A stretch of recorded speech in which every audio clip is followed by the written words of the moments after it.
शहीद का लफ्ज इस्तेमाल किया गया। क्या फिर से जबान फिसल गई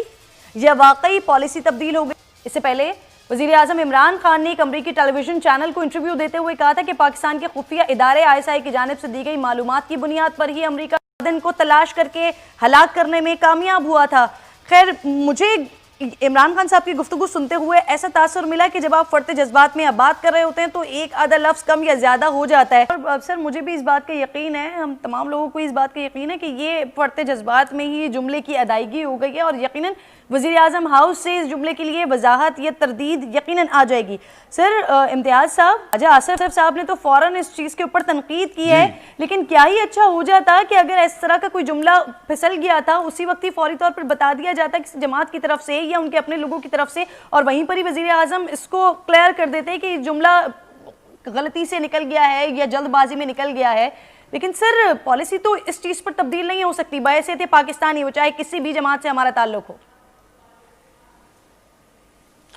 बिल्कुल सही आपने कहा, अगर स्लिप ऑफ टंग होती है, इंसान है, इंसान से हो जाती है। अगर वज़ीर आज़म साहब से ये स्लिप ऑफ टंग हुई है तो उस वक्त खुद भी कह सकते थे या बाद में कोई उसका वजाहती बयान आ जाता, लेकिन वो वजाहती बयान भी नहीं आया। और मतलब पहले की जो स्टेटमेंट्स जो भी मतलब आपने सुनी होंगी, देखी होंगी, इतने सालों में उनकी थी, या जो उनका रवैया रहा है, तो मतलब या तो जो दिल की बात है वो सामने उनकी मुंह पे आ गई और उन्होंने कह दिया, लेकिन अभी तक उसकी तरदीद तो नहीं आई ना अभी तक। और जहाँ तक रह गई फ़ॉरेन पॉलिसी का, तो बिलावल भुट्टो जरदारी साहब ने आज तकरीर अपनी में बिल्कुल सही कहा, बहुत कमज़ोर फ़ॉरेन पॉलिसी है और इन्हीं चीज़ों की वजह से मतलब और मज़ीद इसमें कमज़ोरियाँ और ख़ामियाँ पैदा होंगी। तो ये बयान जो है, जो हमारे मुल्क में अंदर हज़ारों आदमी शहीद हुए हैं दहशत गर्दी के हवाले से, और हमारी हुकूमतें जब से उनको यहाँ के अमेरिकन ने आके मारा था, तो मतलब उस वक्त से अभी तक मतलब एक पॉलिसी कंसिस्टेंसी के साथ चलती आ रही है, उनको मतलब उसी हिसाब से देखा जाता है। आज मतलब वज़ीर आज़म उनको शहीद कहे और उसकी तरदीद भी न करे, तो मैं समझता हूँ कि या तो उनके जहन में शहीद कर उनका रुतबा उसके लिए है, या मतलब उनके जहन में जो भी कुछ था, लेकिन उनको फौरी तौर पर करना चाहिए। इसके बहुत बड़े रिपरकशंस होंगे, आप देखिएगा, इंटरनेशनली भी और बाकी जगहों पर भी। ये रिपोर्ट्स आपने भाई ने भी जो बात की है, रिपोर्ट अमेरिकन रिपोर्ट है किसी की है, उसमें वो कह रहे हैं, और ये इस तरह की रिपोर्टें पहले भी आती रही हैं, एक पहली दफ़ा नहीं हुआ कि मतलब हमें मतलब यही कहा जाता रहा, इल्ज़ाम लगाया जा, हालांकि हम सबसे ज़्यादा टारगेट हुए जिस दहशत गर्दी का। हमारे पास इतने हज़ारों लोगों की शहादतें हैं, घर तबाह हुए, फ़ौज के हमारे नौजवान वो शहीद हुए इसमें, लेकिन फिर भी हम पे ये इल्ज़ाम लगता रहा। और फिर इस तरह की बात अगर वज़ीर आज़म पाकिस्तान करे तो लाजमी है मतलब उसको मतलब वो तक़वियत मिलती है उन चीज़ों को, और वो मतलब फिर ज़्यादा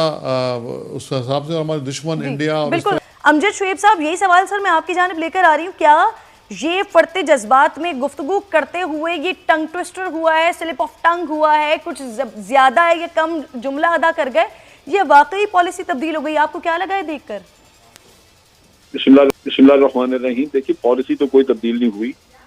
और स्लिप ऑफ टंग हो सकती है, लेकिन प्राइम मिनिस्टर को इसकी तरदीद या उनके स्टाफ में से किसी को तरदीद करनी चाहिए कि ये स्लिप ऑफ टंग है, ये वजाहत दे देनी चाहिए,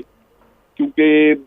जो उसका किरदार है यहाँ पे, वो तो नेचुरली एक दहशतगर्द का किरदार है, और पाकिस्तान ने इस मामले में उसको दहशतगर्द समझते हुए ही अमेरिका के साथ मालूमात का तबादला किया या मालूमात देते रहे पाकिस्तानी। फिर आप देखिए कि सऊदी अरेबिया उसको अपने मुल्क में जहाँ का शहरी था वो लेने को तैयार नहीं था, वो कहते थे कि ये दहशतगर्द है, और इसी तरह दुनिया बाकी भी समझती है। तो मेरा ख्याल है कि ये पॉलिसी स्टेटमेंट तो नहीं है, लेकिन लाजमन स्लिप ऑफ टंग है और इसकी वजाहत दे देनी चाहिए ताकि इसके ऊपर कोई अबहाम ना हो, वरना हमारे जो दुश्मन है जैसे भारत वगैरह, ये तो फौरन ऐसे कोई छोटा मोटा किस्सा आ जाए उसको एक्सप्लॉइट करना शुरू कर देते हैं। अभी चंद दिन पहले, 2 दिन पहले ही आप देखिए कि अमेरिकन पेंटागन ने, उनके स्टेट डिपार्टमेंट ने ये कंट्री रिपोर्ट इशू की है टेररिज्म के बारे में, और पाकिस्तान के ऊपर बड़े इल्जाम लगाए हैं कि जनाब ये रख के बैठे रहे हैं, टेररिस्ट को ये पनाहगाहें देते हैं, सेफ हेवन्स हैं यहाँ पे। ये वो चीजें हैं जो कि हमें पहले ही उसके काउंटर करने में बड़ी दिक्कत आ रही है। हमारी पॉलिसीज इतनी स्ट्रांग नहीं है, हुकूमत इतनी मेहनत नहीं करती कि अपने ऊपर लगा हुआ ये दहशतगर्दी का टैग उतारें।